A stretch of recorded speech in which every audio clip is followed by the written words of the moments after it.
Welcome back to the Broadman Word, and we are continuing on with the life of Daniel, but ending the Babylonian Empire today. So go to Daniel chapter 5, and this is after the reign of King Nebuchadnezzar, and we are introduced to King Belshazzar.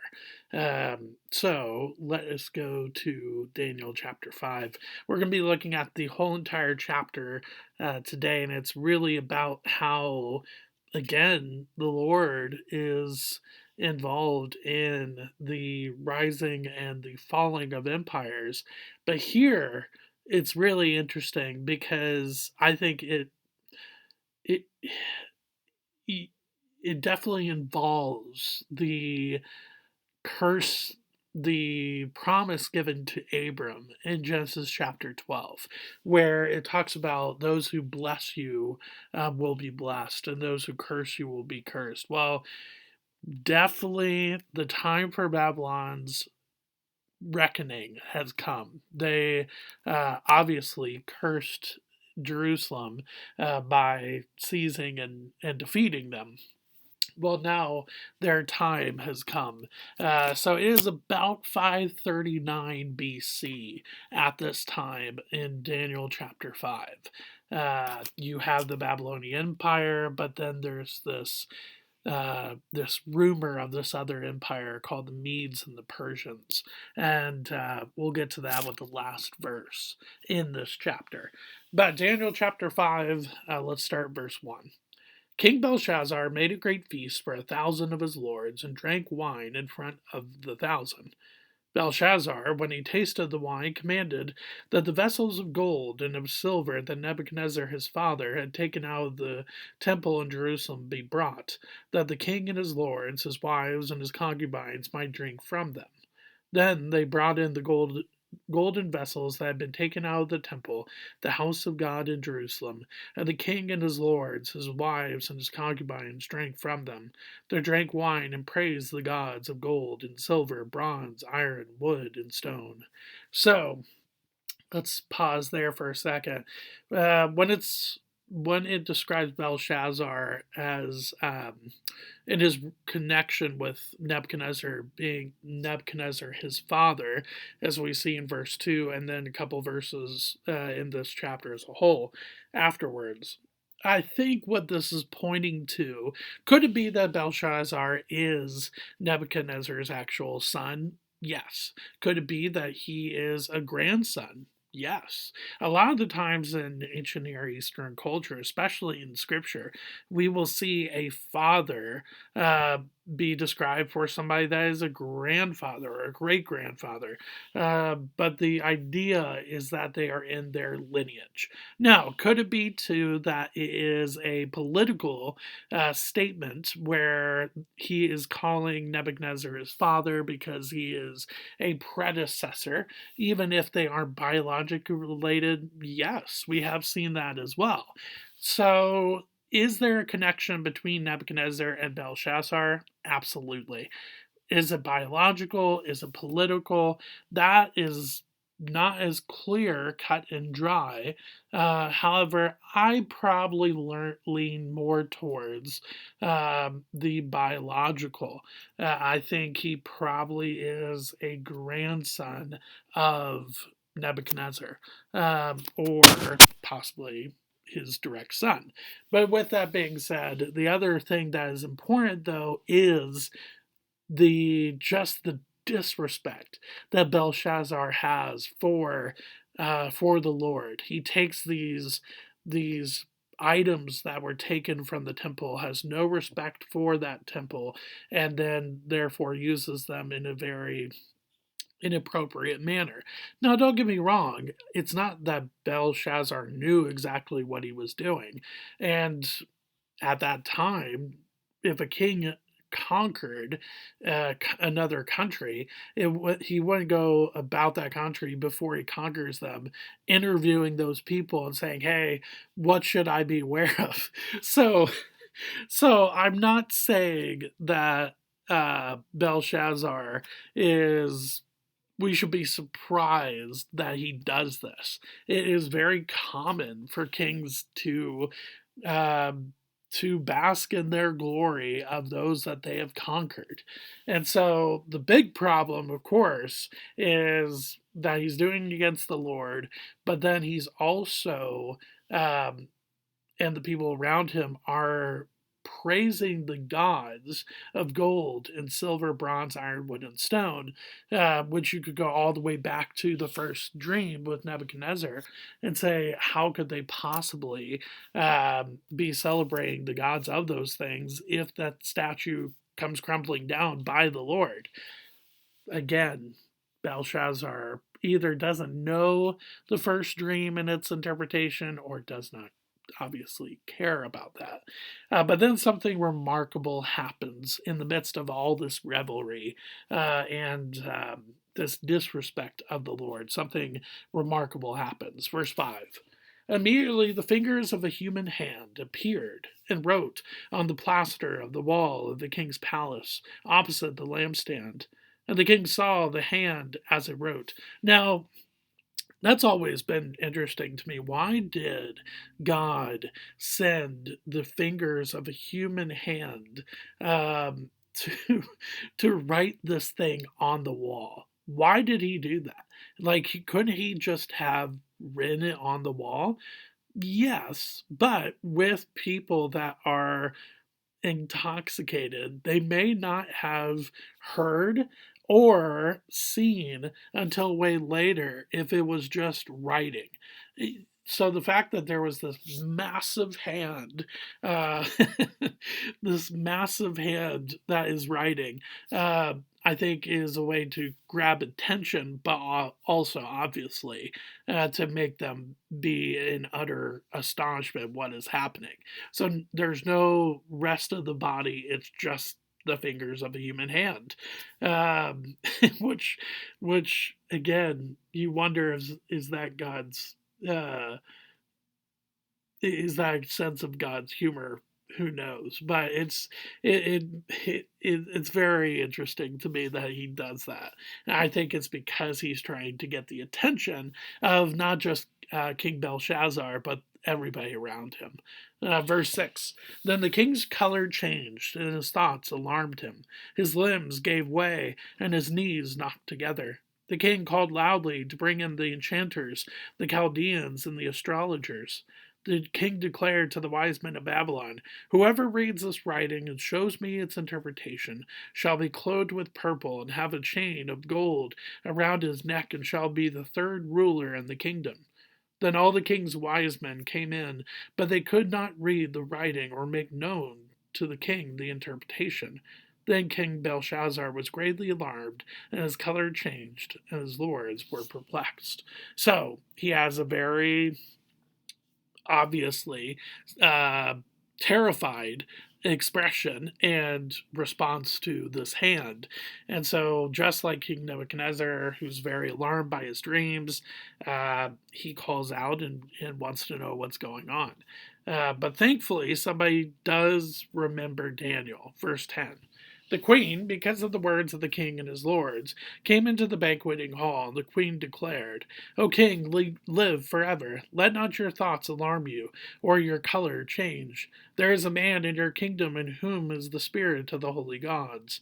In the days of your father, light and understanding and wisdom, like the wisdom of the gods, were found in him. And King Nebuchadnezzar, your father, the king, made him chief of the magicians, enchanters, Chaldeans, and astrologers, because an excellent spirit, knowledge, and understanding to interpret dreams, explain riddles, and solve problems were found in this Daniel, whom the king named Belteshazzar. Now let Daniel be called, and he will show the interpretation. So the queen remembers Daniel, and he is seen as this miracle worker, even though he was never wanting to be seen as such. He was always meant uh, to point to the Lord. And yes, they do highlight his connection to the divine, but is not to the one and only Lord. But obviously, Daniel makes known whom he serves. So, verse 13. Then Daniel was brought in before the king. The king answered and said to Daniel, "You are that Daniel, one of the exiles of Judah, whom the king, my father, brought from Judah. I have heard of you that the spirit of the gods is in you, and that light and understanding and excellent wisdom are found in you. Now the wise men, the enchanters, have been brought in before me to read this writing and make known to me its interpretation, but they could not show the interpretation of the matter. But I have heard that you can give its interpretation and solve problems. Now, if you can read the writing and make known to me its interpretation, you shall be clothed with purple, which is royalty for sure, and have a chain of gold around your neck, and shall be the third ruler in the kingdom." So he offers all these things that he's already proclaimed. Um, it's ironic too, if you're thinking about this room that they must be in with all of these items from the temple, and it's you would think that Daniel probably would have recognized it, and he points out that he's from Judah twice in verse 13, and so what might have been coming across Daniel's mind as he is in this room with all these wonderful artifacts from his people, from the temple of the Lord, sitting there, having been defiled in a way that it shouldn't have been. I mean, you would think Daniel would have lost it at the king, that he would have just been irate.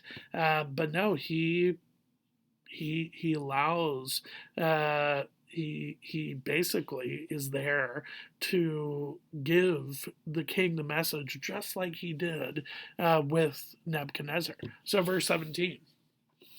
Then Daniel answered and said before the king, "Let your gifts be for yourself, and give your rewards to another. Nevertheless, I will read the writing to the king and make known to him the interpretation. O king, the Most High God gave Nebuchadnezzar your father kingship and greatness and glory and majesty. And because of the greatness that he gave him, all peoples, nations, and languages trembled and feared before him. Whom he would, he killed, and whom he would, he kept alive. Whom he would, he raised up, and whom he would, he humbled. But when his heart was lifted up and his spirit was hardened, so that he dealt proudly, he was brought down from his kingly throne, and his glory was taken from him. He was driven from among the children of mankind, and his mind was made like that of a beast, and his dwelling was with the wild donkeys. He was fed grass like an ox, and his body was wet with the dew of heaven, till he knew that the Most High God rules the kingdom of mankind and sets over it whom he will. As you, his son, Belshazzar, have not humbled your heart, though you knew all this, but you have lifted up yourself against the Lord of heaven. And the vessels of his house have been brought in before you, and you and your lords, your wives, and your concubines have drunk wine from them. And you have praised the gods of silver and gold, of bronze, iron, wood, and stone, which do not see or hear or know, but the God in whose hand is your breath, and whose are all your ways, you have not honored. Whoa, there's a lot there. So, why does he give this? Why does he give this idea of this background to Nebuchadnezzar and his connection with the Lord? It's to remind Belshazzar of the just up and down roller coaster that Nebuchadnezzar had to go through to finally wake up and see who the Lord actually is. But sadly, the person that would be closest to him, again, whether it's a biological son or a grandson or a successor, as that could be a theory of who Belshazzar is as well, even a successor should know the biography of the person that they are following after. And yet Belshazzar does not seem to care. Daniel actually mentions that in verse 22, though you knew all this, though you knew all this. What is that? Is everything that he just talked about in verses 17 through 21. The act of God raising up kings and then the act of God humbling kings. Belshazzar knows all of this, and yet he does not honor the Lord. And so, therefore, here's the interpretation. Verse 24. Then from his presence the hand was sent, and this writing was inscribed. And this is the writing that was inscribed: many, many, tekel and parson. This is the interpretation of the matter. Many, God has numbered the days of your kingdom and brought it to an end. And so you have that mentioned twice because it is emphasized that the Babylonian Empire has finally come upon its moment of justice, and it will be brought low. It will be wiped out. It will be defeated. Tekel, you have been weighed in the balances and found wanting. That is most likely in response to him personally, Belshazzar personally, with his obvious disrespect of who the Lord is and the things that point to the majesty of the Lord, or the things that were found in the temple. Verse 28, Paris, your kingdom is divided and given to the Medes and Persians. Paris, Parson, there's a little bit of they're pretty close. So that is for another day when it comes to breaking down that meaning there. But with that being said, though, it is basically being told, look, your kingdom has been numbered and is brought to an end. And I'm going to emphatically say that because I'm going to mention it twice, because the Lord has written it twice.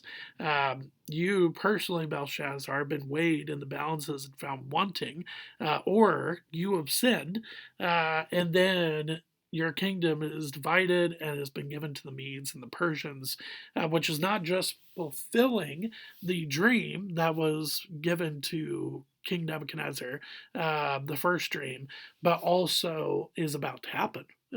Verse 29. Then Belshazzar gave the command, and Daniel was clothed with purple. A chain of gold was put around his neck, and a proclamation was made about him that he should be the third ruler in the kingdom. Again, like with the first dream and even the second dream with Nebuchadnezzar, Belshazzar could have put Daniel to death.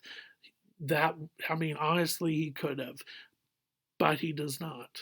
He sees the honesty in Daniel. He sees the truth in the words that he is giving, and I think he probably knows that this is coming. Verse 30, that very night, Belshazzar the Chaldean king was killed.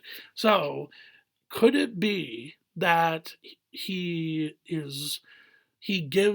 not that he gives way, but he understands and he accepts the interpretation because he can see or hear the enemy of the Medes and Persians coming, or maybe scouts come in as he's being told the interpretation? Maybe.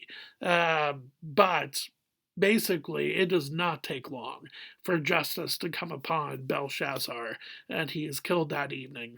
Verse 31, and Darius the Mede received the kingdom, being about 62 years old. And we will talk about Darius the Mede because he is the one that is connected to Daniel and the lion's den, which we will look at next week. But when it comes to this passage, though, just very quick about this, there's so much going on here.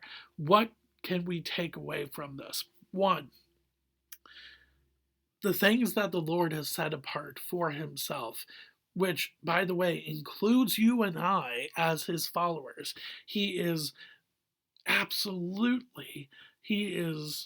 completely connected to it. Now, in this context, obviously, we're talking about bowls and cups and utensils, But the fact is that it is a representation of Jerusalem and him dwelling within the people, uh, amongst the people of Jerusalem. And Belshazzar is basically spitting on that fact. And so the Lord is sending justice through that moment. And yet, at the same time, he is showing a great amount of grace to Daniel with his faithfulness. Knowing that not only has he survived the kingship of Nebuchadnezzar, but he survived the kingship of Belshazzar, and now he's surviving the fall of the Babylonian Empire, and he'll continue to survive the kingship of Darius the Mede, especially the Lion's Den. So, with that being said, that's a couple things that we can take away from this passage. But just what an incredible moment, not just for history with the fall of one great empire, but it is an incredible moment in biblical history because we see the Lord taking ownership of history. I mean, not that he doesn't have ownership, but he is the one that brings up empires and brings them down. He is in control of every single detail. So, with that, next week we will be diving into Daniel and the Lion's Den here at the Broadman Word. We will be splitting up into two parts for Tuesday and Thursday of next week. But thank you for spending a little bit of time with me here today. I will see you next week with the Broadman Word. Thanks.